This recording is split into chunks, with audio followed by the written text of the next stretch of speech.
E tumo atu e tātou ripoti o le ne fiafi o toi te talaina nei nisi o teunga mo le polo ingo whaalave tutupu whaafosei. A mata atu le tu lai ono le a fiafi nei. Ino o whaamaunia le se e mai o Samoa ile la sanga mua o puipuinga o le whaamai o le COVID-19. Sao te lenga le nei o le ripoti. O le so le sa whailoa lo i ai le fionga le tamaita i pāre mi o Samoa. Le fionga i a fia me na o mi mata afa. Le toe te talai o nisi o vavao mo le polo ingo whaalave tutupu whaafosei. O le te talai o nisi o vavao o se teunga na whaiunga whonoina le kāpeneta. Ina o se e mai Samoa ile na asanga mua o puipuinga o le whaamai o le COVID-19. E tu sai ma le iloilonga o tau mawhainga uma, ale malo talu mai le nei mata upu. Ua whaiunga whonoina ai e le kāpeneta e whaapea. E afu atu i le ono i le afiafi nei, se fulutasi o Februari, lua afe, lua se fululua. O le ato e fo i ai le atunuu i le la sanga mua, po o le lanu sama. E tu maupea polo inga o vavao, mo le la sanga mua, ina ia whaawau le mataituina ma le malu puipuia, o si o tato watunuu.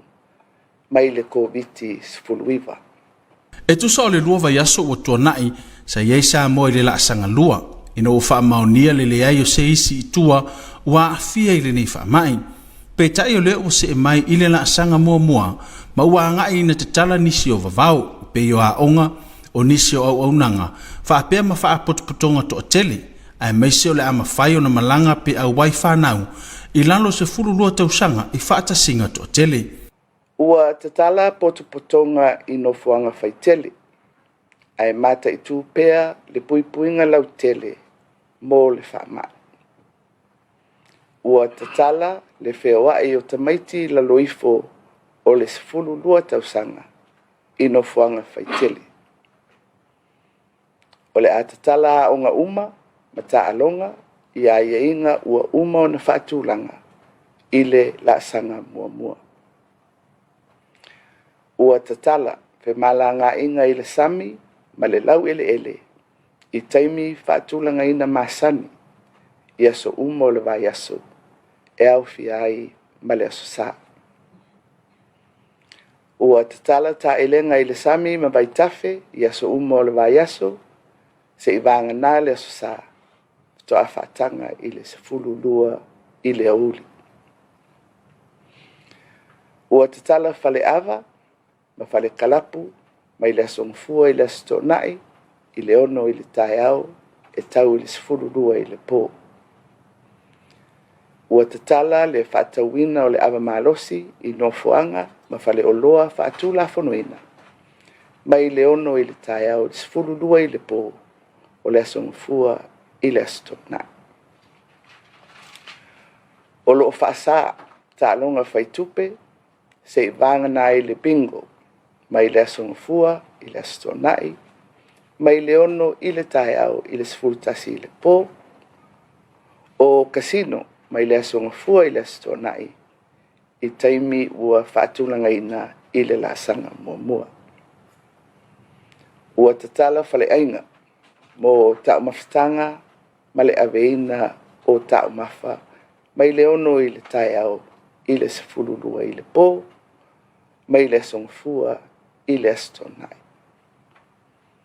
Ua tatala fale oloa, o marketi, o supermarketi, ma isi uma marketi, o anga i ai le tunuu, mai le ono i le taiao, se ia o atu i le sefulu i le pō, mai le asongfua i le astonai.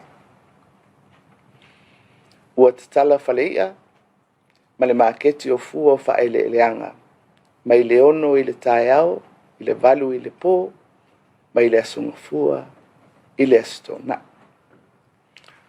Mo le aso sa, o nisi nei o ai inga e au o na silafia.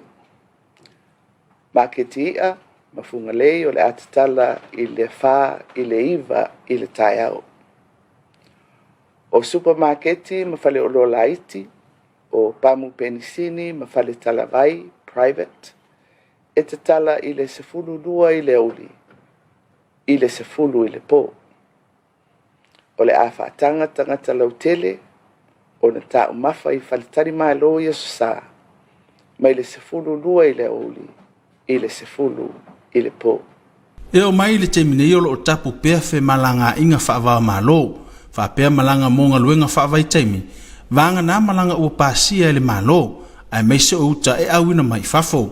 O lo tatala fo i le avano mo waala ua loa, a wale awina mai o loa i Samoa, wale soifuanga o sa uma, o lo whaamaru sia fo i le whionga tamaitai pale mia le whaamamaru pea, ma le whaamaru sia o puipuinga whaare soifua maloloina, au tau mawhai ei Samoa ia afianga o le nei whaamai. E kana le lifano mo Samoa taulongolongo. E toa wha i lantou o whaamaunia o toi malolosi mai le whaamai, mai e i lantou e tolu se fulu maritasi sa whaamaunia le afia, mai o mai le so e le o iei se tasi o whaamaunia le alia e ai, o ni aunga o le COVID-19. O se vainga le nei le reporti. E se whailo inga le whionga le tamaitai pāle mia ma le autustala i le so, whaamautu mai ai le toi malolosi ai o le toa whao i lantou, sa whaamaunia le afia i le COVID-19, mai le toa tolu se fulu maritasi sa whaamaunia. O le tolu se fulu tasi o i latou ua afia i le siama. O lea ua whaamautu mai e toa wha ua manuia. Ma o le toa tele ua whaasolo ina vai le siama. E o mai le so o lo malolosi latou umanei ma whaawa upea ona le ai ni aunga e alia i mai. E o mai lea so e le i lava se isi fōu o whaamaunia le afia i le siama. Mai leo i fōi se whaamauninga o le ho atu i tua o le whaamai pea afia i fōi se isi tua i le mamalu lau tele o le atunu. O le teiminei o lo whaanofo e se pea le pasese o le malanga kiu whaatasi tasi lima mai au se talia. Whaatasi matau soifua, whaapera u whainga luenga ale soifua maloloina. Sa ngā lulu e kilia le ni malanga. Mai le toa wha ua malolosi o nisi ua toi wha solo manuia. Mai le ai lava se tasi wali e ai ni aunga o le nei wha mai. O le temi nei fo i o lo wha ngā solo pea tuinga mo le COVID-19 e peo na tā ua e le awhionga le tamaitai pānemia. Mai le au sia fo i le pasene o tui e lua e te tau ona usia i lanto uanga maa e tui. O le tūlanga i le una ia o atatou tui, o lea ua iwa 15% o le au whainga o tangata e te tau ona whai tui, ua mai a tui mua o le AstraZeneca. Ai valu 15% ua mai o lato tui e lua. E mo mia o na tātou au sia pasene mo mia mo le puipuinga lau tele o le atunu.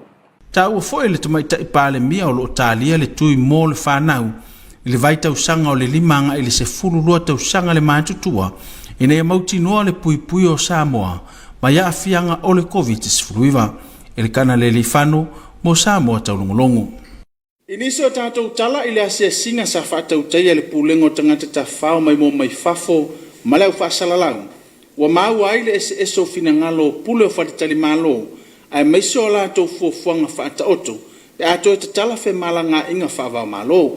So ripoti le nei mai asolo nei mo welesi. E tu sama le fitu whaita mano i sama ina sia ma whaania nātou fina ngalo e te tau tala whamaranga ina. O na taitonunga o le isi o vaenga o lo maua mai eito pe maua o le atinae ai mai serif sosoani e tama ainga o le atunu. O le vaenga na sauno e whaululunga whaita mano Stevenson le susunga toi sutsulu le ara yoani. Ma tinai a tau ira lopo le ilua o le pule whaita mano sa tui atua. Le afianga le whaita mano i le COVID-19 teminei ia o le o malo ia mai fafo ia pensi la fia i le industry ai o tulisi e dipensa o tupetelea o turisi mai fafo po turisi mai atunu i fafo ia temine ia lewo keren kapungi borders ia le tele se tupe maua o la fia o turisi wala ngonga kala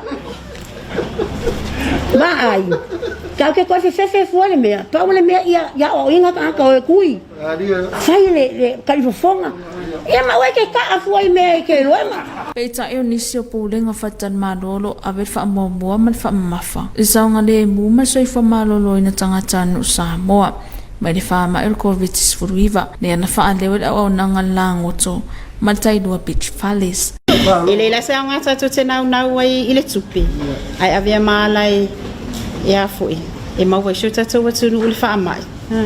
Ai mai se lava na ia tatou whanau. Pe ol vaenga pito sili le ona tatou pui pui ia. I le au ngafulu tatou nau i tupi. Ia avea mamia e maua shu tatou watu ulu whaamai. Okay, loa o le nganga o maranga si o kako ko mo.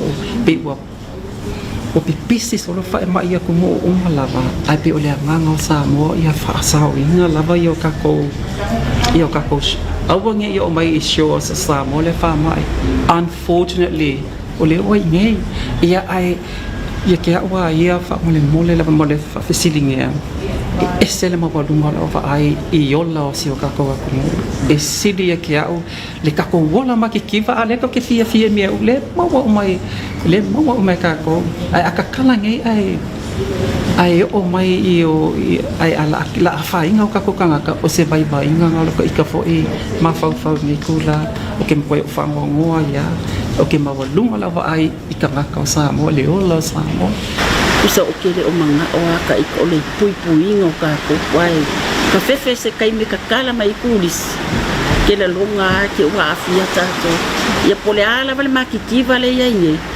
ia kako pui lo kako ola mar soifua fa mo le soifua tangata Solo nei mawele se mo Samoa taulogologo.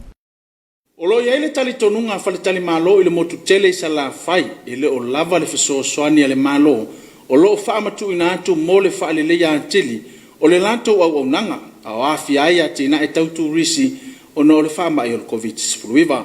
Sa te lenga le neo le ripoti mea solo nei mawelese.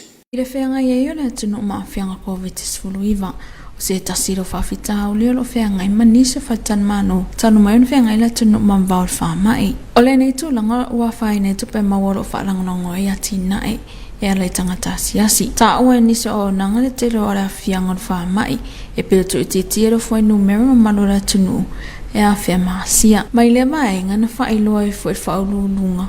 Al fata malo Stevenson manase le fisosoani ro to ina tu maro e tawara tupu lengo tangata whau e le tai una lava le fisosoani mo falia tito le tina le famanianga le e sau lalo le industry le STA le authority e lo amata fanga solo mele me alu falia mo le toe fale leia o le atina lava le me alu falia mai mo le temile O nei no whanga se tasio vaenga sa tue whalea e tawana me pro ke te whalea pūlenga tu risi. Pei tai whailua fo e whaululunga whatan mano e whaapea. O mapua ke lea sosoangi le domestic touristy gaming e o le awhianga COVID.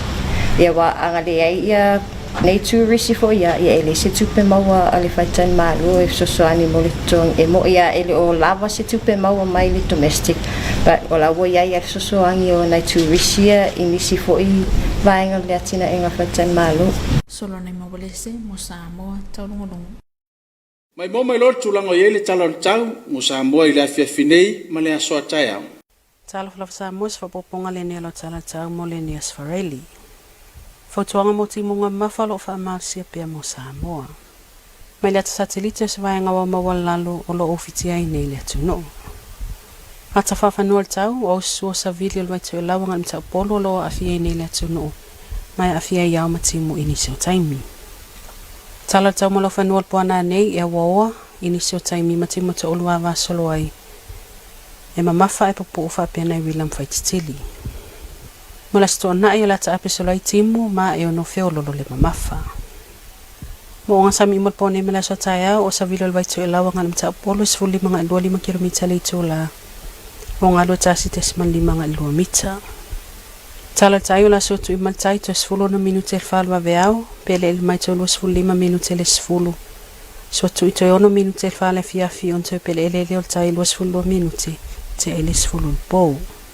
Ola so ella tayo lo sfulu minute te ele ono fa mo mo to ifo to lo minute il fitu le fiafi. Se report ile na tau sa mo ile ne fiafi, Manuel Poto fa so ifo. Ola va vai foi mo tatu fa sala launga fa pisinisi ato italiu mai mo whaafonga I le ngangana wha Britania.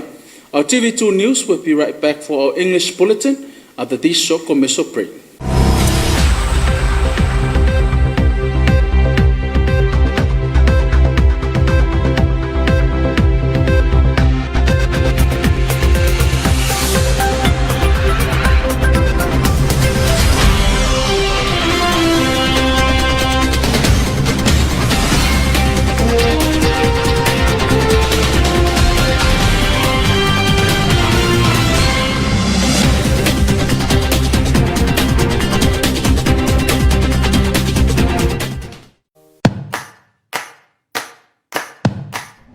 Fautuanga mai le matanga luenga o le seifua maloloina. Te alangona le popole le taimi le Komiti Faamisionare. Ia e alofa ia te oe matau si lelo seifua maloloina. Ia so ta e tangata o lo ainga mawhaaso ai o langona. A whai wa yeini sa le nofo vāwala lata. Ia whaonga telefoni pole interneti e fiso ta ai. Tau si lelo tino, ia lava lau malolo. Tau mawhai mea ai seifua maloloina. Whaanga yoi lau tino. Ma ia whaititira tau mawhaawa malosi.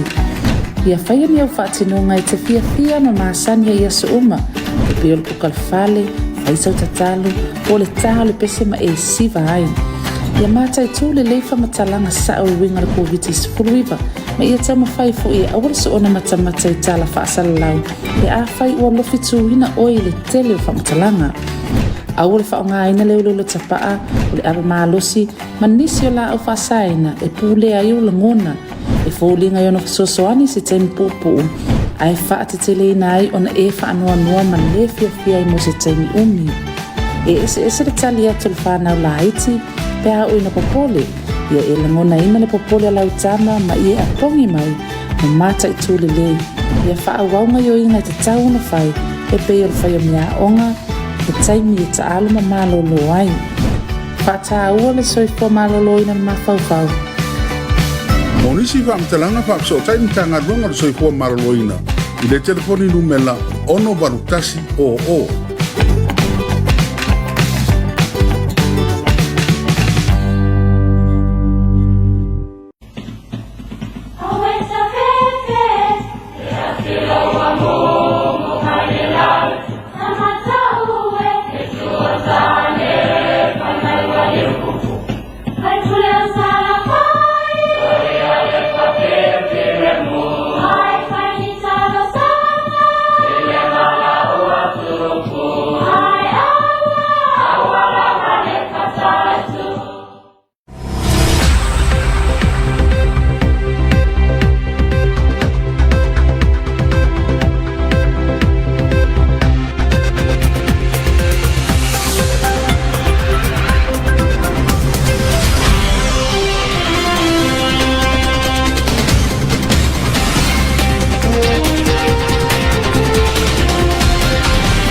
Good evening and Tala Falava. Welcome back to your TV2 News for this Friday, also the end of this week.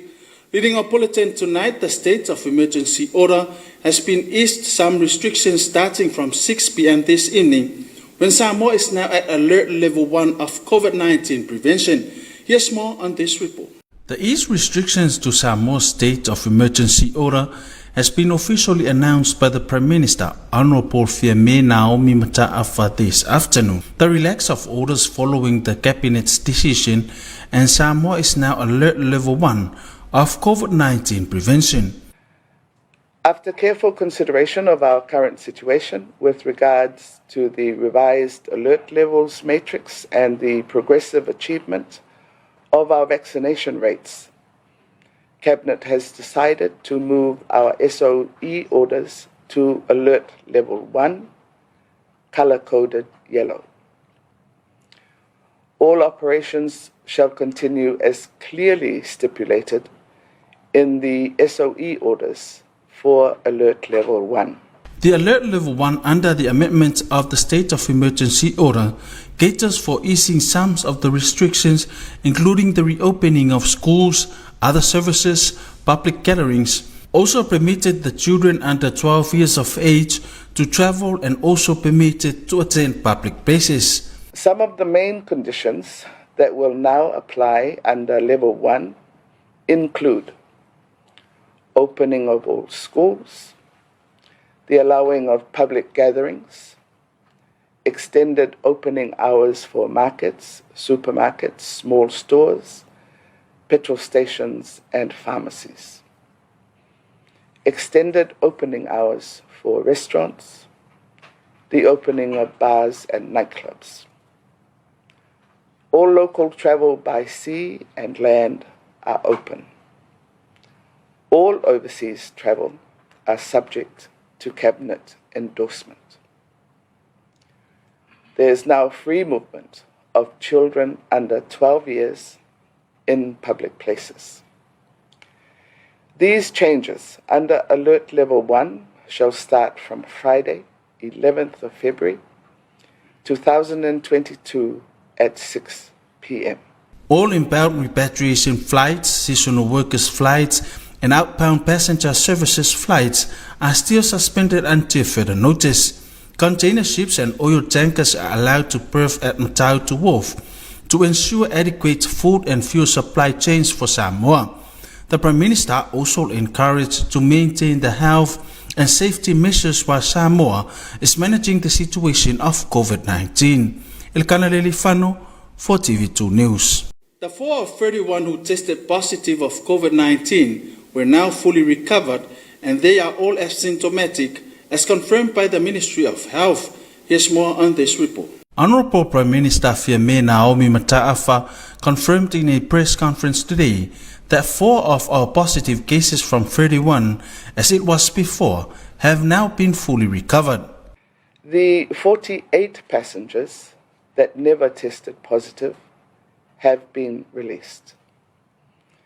The number of people that have been affected remains at 31.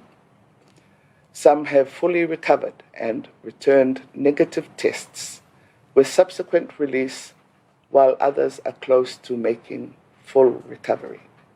Samoa has not recorded any new cases of COVID-19, and there is no evidence of any community transmission, as confirmed by the Prime Minister. All passengers of flights QF115 from Australia and other frontline workers, including nurses and the Ministry of Health staff that served the flight, who are all in quarantine and were tested, and no new positive case was identified. Samoa's vaccination coverage isn't fully covered the percent of the eligible population. To date, our current vaccination rates are as follows. 18 years and over are at 98.5% for the first dose. 89% are fully vaccinated.